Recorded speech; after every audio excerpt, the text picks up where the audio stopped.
Nous sommes de retour dans le live de TV Finance. C'est l'heure désormais d'ouvrir notre rubrique économie. Et pour ce faire, je suis en direct et en plateau avec monsieur Gérard Ampeau. Gérard Ampeau qui est ancien gérant, conférencier et auteur du livre La comédie de la notation paru aux éditions EMS. Bonjour monsieur Ampeau. Bonjour. Bonjour, je vous remercie beaucoup d'être avec nous ce matin. Merci de votre invitation. On va parler critères ESG et lacunes de ces systèmes révélés notamment par le scandale Orpea dont tout le monde a évidemment et malheureusement entendu parler. Ma première question tourne autour donc de ces agences de notation et de leur véritable valeur finalement, parce que on se rend compte que, je les nomme, Sustainalytics a classé Orpea 5e sur 113 entreprises spécialisées dans l'accueil des personnes âgées, Moody's ESG Solutions 4e sur 47 de sociétés comparables, donc évoluant dans le même secteur d'activité. Alors effectivement, je reviens à cette question, monsieur Ampeau, que valent clairement les agences de notation extra-financières aujourd'hui ? Alors, les agences de notation extra-financières, elles sont nombreuses. Elles font l'objet d'un certain nombre de rapprochements. Et les grands acteurs de la notation financière, Standard & Poor's par exemple, a racheté Trucost, qui était une pointure en matière de mesure des émissions de gaz à effet de serre. Vous avez cité Moody's, qui lui a racheté en le renommant Moody's ESR, Vigeo, Eris, qui était une agence de notation européenne créée par Nicole Notat, qui avait une taille moyenne en Europe. Et ils ne sont pas les seuls.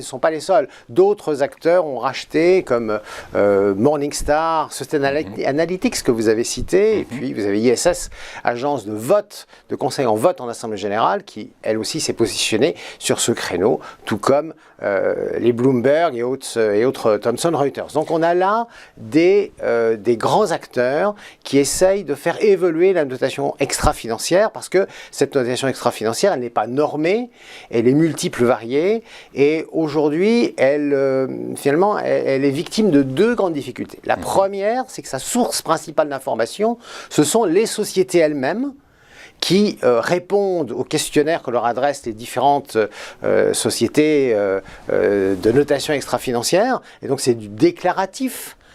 Et puis la deuxième difficulté, c'est que finalement, pour compléter ces informations données par les entreprises, les sociétés, les agences de notation extra-financière essayent de faire de la veille et sur les réseaux sociaux, à travers les médias, de récolter finalement des informations qui peuvent faire sens pour elles. Par exemple, une controverse.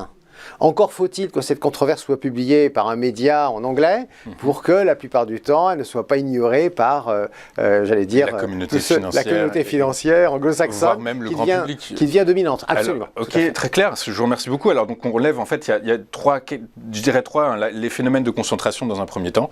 Le déclaratif, alors on le verra, mais effectivement, peut-être il va falloir peut-être repenser ce système. Et la veille, on revient à Orpea, puisque c'est le Financial Times, justement, donc un grand média anglo-saxon qui a repris donc ce scandale. Du coup, doit-on s'attendre à une refonte du modèle économique des EHPAD en général et d'Orpea en particulier, monsieur Ampeau? Il ne vous aura pas échappé qu'en France, depuis quelques années, les pouvoirs publics souhaitent créer une nouvelle branche de la sécurité sociale, ce qui concerne la dépendance. Et on est dans l'attente d'une grande loi pour la dépendance. Les circonstances sanitaires ont fait qu'on n'a pas pu évoluer sur ce plan-là. Mais je pense que, compte tenu de ce qui se passe à travers la dénonciation, à travers des reportages, des publications, des livres, on ne pourra pas faire l'économie d'une loi d'orientation sur la gestion de la grande vieillesse. Et donc, effectivement, le modèle économique qui va être remis en cause et violemment, puisque aujourd'hui, on constate plusieurs choses. La première, c'est qu'il y a très peu de contrôle fait, entre autres, par les autorités régionales de la santé, et donc ça manque. Et puis deuxièmement, je voudrais citer ici Axilia, qui est une société de conseil en gestion responsable, qui conseille plusieurs institutionnels et qui a fait un travail spécifique sur ce secteur-là et qui signale qu'il y a 2 postes où les sociétés cotées qui font effectivement ce métier, celui d'Orpea en particulier, 2 postes où on gagne beaucoup d'argent, c'est sur les repas et sur les frais de personnel. Donc on ne peut pas imaginer qu'avec une loi, avec plus de contrôle, il n'y ait pas sur ces plans-là une évolution. Oui, donc finalement ça va tirer, on peut anticiper quasiment à 100% une baisse des marges opérationnelles de ces entreprises. Les salaires, si les salaires augmentent et que la nourriture, les frais de repas augmentent, mécaniquement, on arrête d'affamer les gens qui sont dans les EHPAD. En réalité, vous avez dans le Canard enchaîné de cette semaine la reprise d'un article des Échos qui évoquait une publicité parue sur un site spécialisé où on expliquait qu'acheter une chambre dans un EHPAD privé, ça rapportait près de 9%. Donc ça c'est fini, on peut l'espérer. Parce que demain, la réglementation, les inspections de l'ARS feront qu'on reverra le modèle. Alors, revoir le modèle, donc là on vient de parler des marges, des coûts opérationnels, mais il reste une possibilité aux EHPAD privés, c'est d'augmenter leurs tarifs finalement. Est-ce que c'est envisageable selon vous Oui, c'est toujours envisageable. Maintenant, ça sera toujours la même chose. L'or gris, il existe. C'est vrai que une bonne partie du patrimoine appartient aux classes d'âge les plus âgées. Donc on aura toujours des possibilités d'avoir des EHPAD privés, on l'espère, plus agréables et plus humains. Pour les EHPAD publics, je soulignerai ici, m'appuyant sur le dernier rapport de la Cour des comptes, paru à propos de l'année 2021 et traitant bien entendu du phénomène de la pandémie, que concernant les EHPAD et leur taux de mortalité, le taux de mortalité est inversement proportionnel au taux d'encadrement des personnes hébergées dans les EHPAD. Donc les EHPAD publics, qui sont moins chers que les EHPAD privés, ont un taux d'encadrement supérieur et ont eu un taux de mortalité, si j'en crois la Cour des comptes, inférieur. Ok, donc c'est intéressant, on s'éloigne un peu du sujet, mais on va revenir sur la notion extra-financière. Est-ce que, donc courant 2021, le gouvernement a décidé de repenser le label ISR. Est-ce que selon vous c'est suffisant, Monsieur Impo? Alors le label ISR qui a été porté sur les fonds baptismaux par le ministère de l'Économie et des Finances, a eu un grand succès.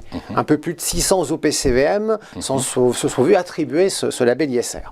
Si j'en crois là encore le rapport commandé au service du Trésor par le ministre, eh bien la promesse faite, un label finalement c'est une promesse de qualité. La promesse qui était faite aux souscripteurs était une promesse insuffisamment précise. Et en tous les cas, dont on pouvait douter de la capacité qu'avaient les gérants en investissant d'avoir un impact sur l'évolution de l'activité des sociétés dans lesquelles les gérants investissaient. Donc on est en train de refondre complètement le label ISR, et je crois qu'il est temps, parce que le risque que l'on a aujourd'hui, c'est que le grand public se mette à douter, des labels, et de l'aspect socialement responsable des investissements qu'on est en train de proposer. C'est sûr que c'est un risque. Vous nous expliquiez au début de votre intervention que aujourd'hui les critères ESG c'est du déclaratif, c'est annoncé, c'est l'entreprise notée qui finalement décide de mettre en avant ou non les critères qu'elle souhaite communiquer. Du coup, est-ce qu'on peut imaginer que pour rassurer le grand public, comme vous venez de le dire, que l'ESG soit finalement quelque chose qui ait plus de sens, est-ce qu'il faudrait rendre certifiables ou justifiables les informations non financières délivrées par les entreprises? Un nouveau tiers de confiance, oui. D'ailleurs, les commissaires aux comptes ont bien compris que la loi faisait obligation de publier un rapport extra-financier ou des performances extra-financières pour les sociétés cotées d'une certaine taille et demain pour les sociétés non cotées. Donc, d'ores et déjà, c'est un marché, mais un marché en devenir sur lequel les commissaires aux comptes se forment, et les grands cabinets d'audit aussi, bien entendu, ont flairé le marché nouveau et sont en train aussi d'essayer d'aborder et d'adresser ce marché. Pour le moment, on peut simplement dire que tout le monde est en train finalement d'acquérir une expertise ou une expérience là-dessus. Et ma foi, les contrôles sont peut-être pas d'une grande efficacité aujourd'hui, donc je pense que les contrôles vont évoluer au même rythme que la réglementation, qui sera européenne ou qui sera française, bien entendu.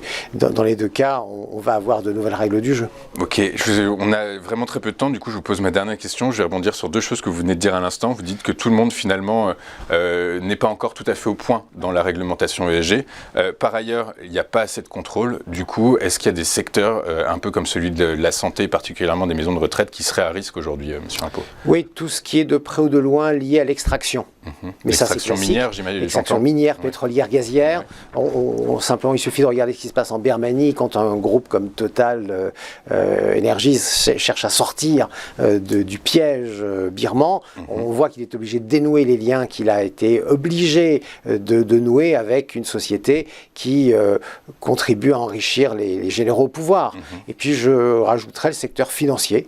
Les banques françaises, les banques européennes contribuent toujours à financer toute une série de secteurs dont on peut penser que ces secteurs seront touchés par de nouvelles règles du jeu et seront demain menacés d'échouage.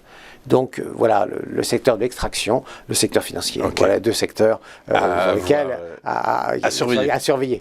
En concernant la notation extra-financière. En particulier. Super, merci beaucoup monsieur Impot d'avoir été avec nous ce matin. Je rappelle que vous êtes conférencier et auteur de la comédie de la notation, parue en 2018, je crois, c'est ça. Absolument. Ok, on marque une pause et on se retrouve dans un instant avec la minute pédagogique. À tout de suite sur TV Finance.